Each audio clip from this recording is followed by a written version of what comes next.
इन बातों के पश्चात ऐसा हुआ कि परमेश्वर ने अब्राहम से यह कहकर उसकी परीक्षा की, हे अब्राहम। उसने कहा, देख मैं यहाँ हूँ। उसने कहा, अपने पुत्र को अर्थात अपने इकलौते पुत्र इसहाक को, जिससे तू प्रेम रखता है, संग लेकर मोरिया देश में चला जा और वहां उसको एक पहाड़ के ऊपर, जो मैं तुझे बताऊंगा, होम बलि करके चढ़ा।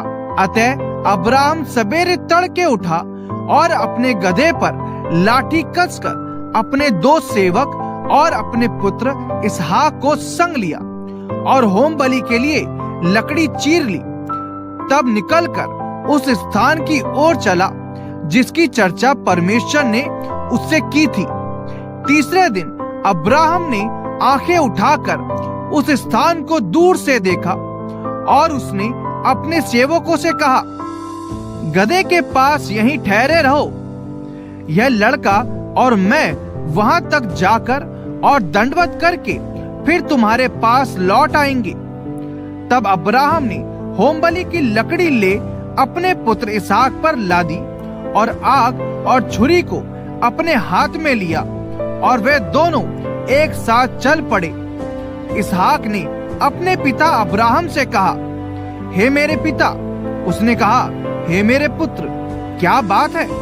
उसने कहा, देख आग और लकड़ी तो है, पर होमबलि के लिए भेड़ कहाँ है? अब्राहम ने कहा, हे मेरे पुत्र, परमेश्वर होमबलि की भेड़ का उपाय आप ही करेगा। और वे दोनों संग संग आगे चलते गए। जब वह उस स्थान को जिसे परमेश्वर ने उसको बताया था पहुंचे, तब अब्राहम ने वहां वेदी बनाकर लकड़ी को चुन चुन कर रखा और अपने पुत्र इसहाक को बांधकर वेदी पर की लकड़ी के ऊपर रख दिया। फिर अब्राहम ने हाथ बढ़ाकर छुरी को ले लिया कि अपने पुत्र को बलि करे। तब यहोवा के दूत ने स्वर्ग से उसको पुकार के कहा, हे अब्राहम, हे अब्राहम। उसने कहा, देख मैं यहाँ हूँ। उसने कहा, उस लड़के पर हाथ मत बढ़ा और ना उससे कुछ कर, क्योंकि तूने जो मुझसे अपने पुत्र वरन अपने इकलौते पुत्र को भी नहीं रख छोड़ा। इससे मैं अब जान गया कि तू परमेश्वर का भय मानता है। तब अब्राहम ने आंखें उठाई और क्या देखा कि उसके पीछे एक मेढ़ा अपने सींगों से एक झाड़ी में फंसा हुआ है। अतः अब्राहम ने जाके उस मेढ़े को लिया और अपने पुत्र के स्थान पर उसे होमबलि करके चढ़ाया। अब्राहम ने उस स्थान का नाम यहोवा यीरे रखा। इसके अनुसार आज तक भी कहा जाता है कि यहोवा के पहाड़ पर उपाय किया जाएगा।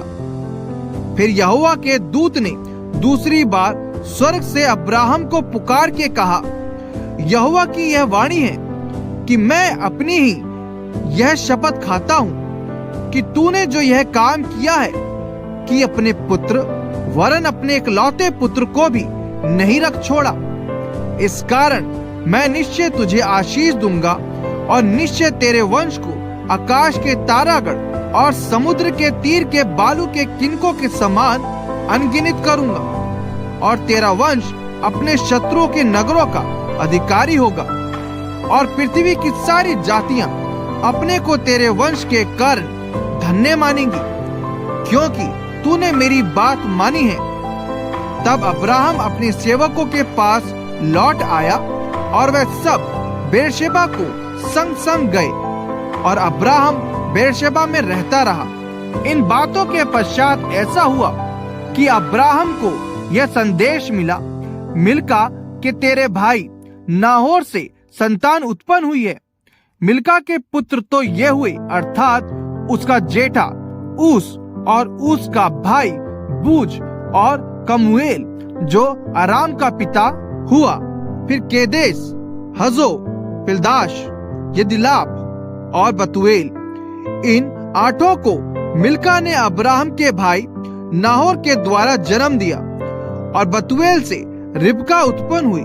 फिर नाहोर के रूमा नामक एक रखेल भी थी, जिससे तेबह, गहम, तहश और माका उत्पन्न हुए।